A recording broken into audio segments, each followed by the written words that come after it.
Hello everyone, and welcome back to my little corner of the internet, where I talk about world building, fantasy writing and map making. Today I'm going to continue painting the map of Buckwild using watercolors. I will also talk about finding inspiration in books and show you one of my favorite atlases, which is filled with beautiful historical maps.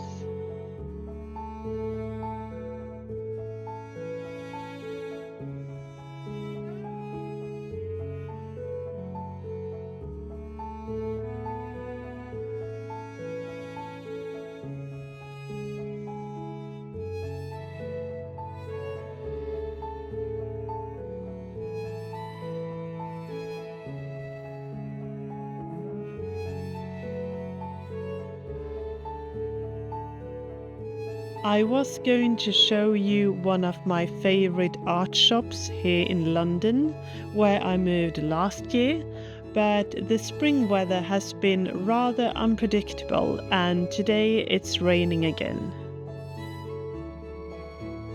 Since I don't want to bring my camera out in the rain, it will have to wait until another day. On the other hand, rainy days are perfect for reading, writing and drawing, so I'm not going to complain.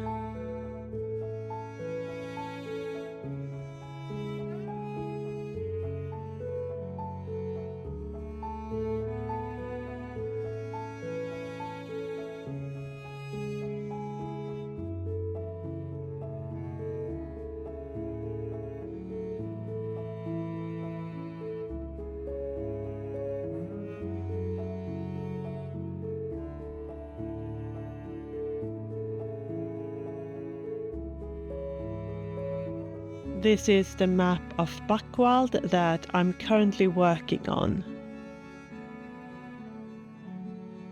In one of my previous videos, I got a question in a comment where one of you asked if the map is hand-drawn and why the ink isn't getting all muddy when I paint over it. I think this is a very good question. And the answer is that the map is hand-drawn using ink, but I wait at least a few hours to make sure that the ink is completely dry before I add the watercolor paint to the map.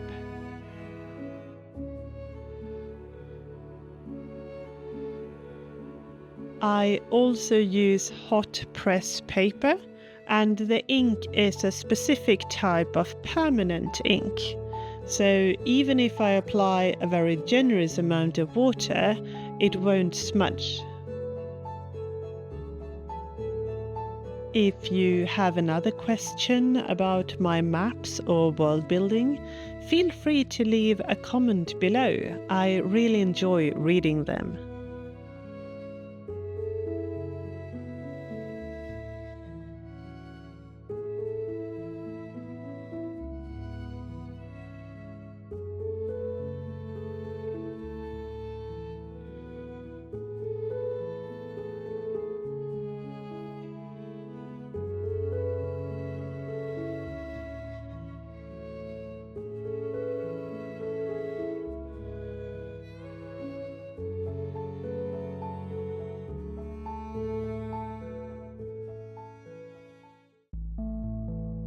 Another thing that I also enjoy is visiting a bookshop. I often try to buy my books from independent bookshops, but for reference literature, I usually buy my books from second-hand bookshops. If you are planning on drawing maps or writing fantasy, I would highly recommend picking up a few books about history and nature together with one or two atlases. This is one of my favorite atlases, which I bought at a second-hand bookshop near the Scottish border a couple of years ago. I usually use historical books and atlases for both art inspiration and world building. I really love the way they have decorated the scales and borders and added small illustrations and detailed compass roses.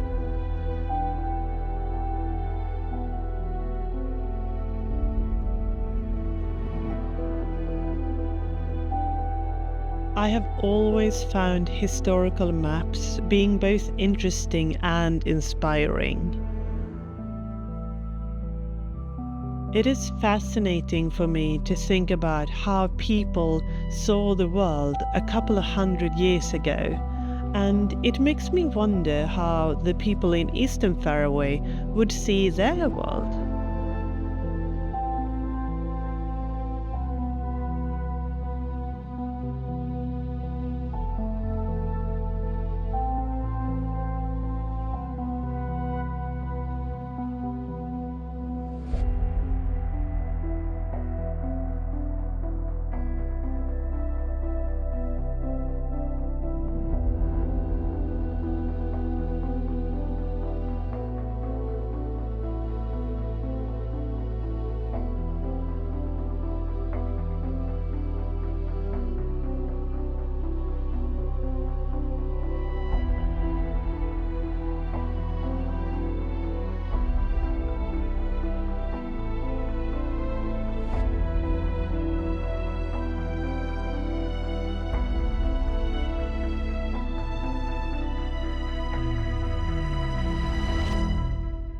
Eastern Farraway was once part of the Farraway Kingdom together with Sonnemark and Laransin. This map shows Buckwild, which is located in the southern part of Eastern Farraway, and it will be included in the campaign guide that I'm currently working on.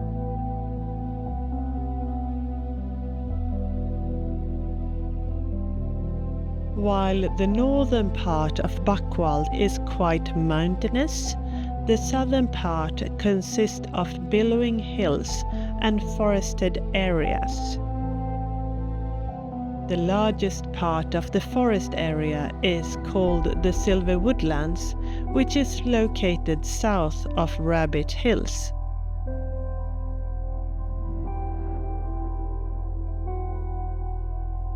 The Silver Woodlands is the home of the Wood Elves, as well as many High Elves in Eastern Farraway.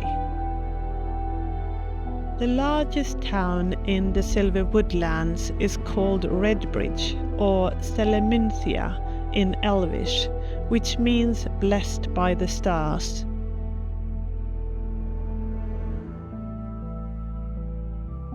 Redbridge is named after the bridge which leads to the town. It is made out of living trees which has been carefully shaped to form a hanging bridge. During autumn, the bridge changes colors into burning orange and crimson red, which has given the town its name.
This is the final result for today. I have completely finished the mountain regions and I added shadows to all trees and the forest regions. Next time I will continue drawing the map title banner, the legend and the compass rose. And if the weather is a little bit better, I hope that I can bring my camera to the art shop, because I'm running out of both ink and watercolor paper. Until next time, I hope that you will have a wonderful and creative day.